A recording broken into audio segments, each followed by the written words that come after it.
Hey, everybody. Today we're going to be reading chapter 9 of My Father's Dragon. Okay, so I need you to go ahead and grab My Father's Dragon copy. So far, what we know about Elmer Elevator is that he is a problem solver. He has been on a wild island and he has encountered many dangerous animals. The first animal that he encountered was a tiger. Do you remember how he was able to escape from the tiger? Good. He gave him chewing gum and said, hey, if you plant this, it will grow more chewing gum. So he's pulling all of these things out of his knapsack and then he's sneaking away from these wild animals. So that's the first animal that he encounters. The second animal that he encounters is, do you remember? Good, a rhino. And how did he get away from the rhino?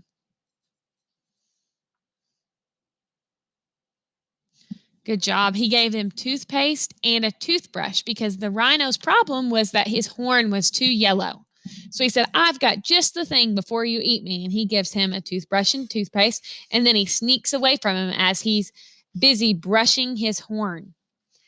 Then he meets another dangerous animal. What's the next dangerous animal? It's on the front cover if you need a hint. Good, a lion. And the lion's mane was just all tangly and it had blueberries in it. And he decided to give the lion, before he ate him, he gave him a comb and a brush and he gave him some bows for his hair. And then he taught him how to braid and he made his hair beautiful. And then he comes across one more animal that we just read about on Friday.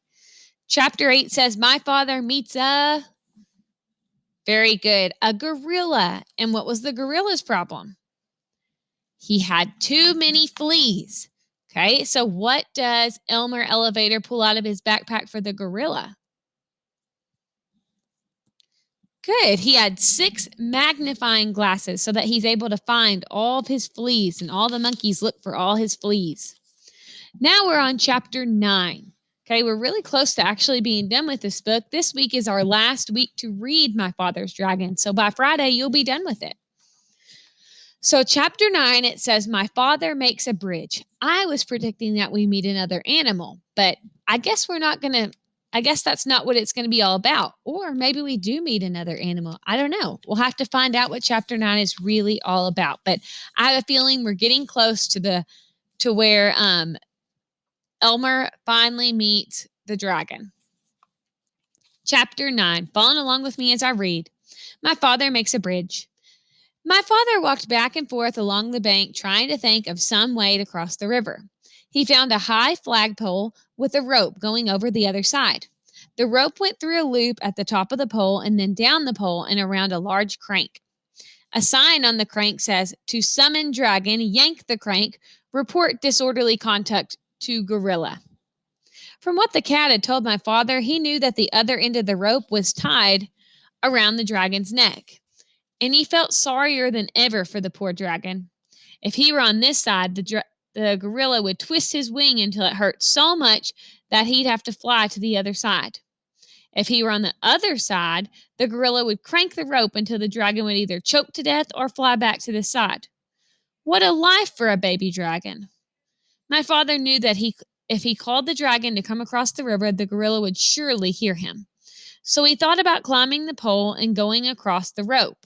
The pole was very high, and even if he could get to the top without being seen, he'd have to go all the way across hand over hand. The river was very muddy, and all sorts of unfriendly things might live in it. But my father could think of no other way to get across. He was about to start up the pole when, despite all the noise the monkeys were making, he heard a loud splash behind him. Uh-oh. He looked all around in the water, but it was dusk now, and he couldn't see anything in there. It's me, Crocodile, said a voice to the left. The water's lovely, and I have such a craving for something sweet.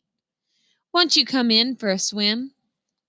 A pale moon came out from behind the clouds, and my father could see where the voice was coming from.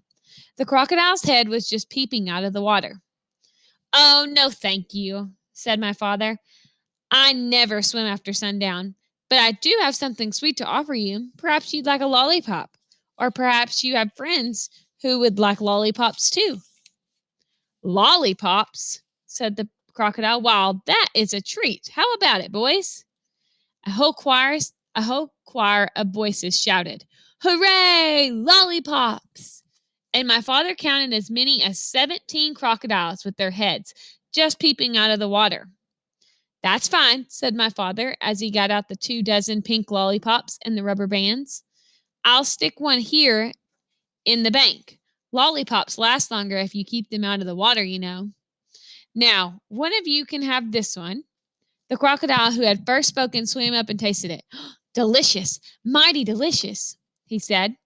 "Now, if you don't mind," said my father, "I'll just walk along the back and fasten another lollipop to the tip of your tail with a rubber band. You don't mind, do you?" "Oh, no, not in the least," said the crocodile. "Can you get your tail out of the water just a bit?" asked my father. "Yes, of course," said the crocodile, and he lifted up his tail. Then my father ran along his back and fastened another lollipop with a rubber band. Make an inference. What is Elmer doing, and why is he doing it? Look at the picture for clues.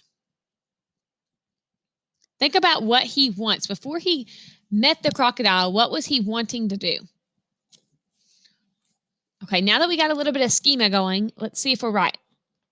"Who's next?" said my father, and a second crocodile swam up and began sucking on that lollipop. "Now, you gentlemen can save a lot of time if you just line up across the river," said my father, "and I'll be along to give you each a lollipop. Have you figured it out yet? Have you figured out what Elmer's doing?" So the crocodiles lined up right across the river with their tails in the air, waiting for my father to fasten on the rest of the lollipops. The tail of the 17th crocodile just reached the other bank. All right, I hope that you put enough of your inferencing skills to the test. Think about what his problem was, what he wanted to accomplish, and think about how he just solved it all on his own. All right, guys, I hope you have a happy Monday. I will see you tomorrow.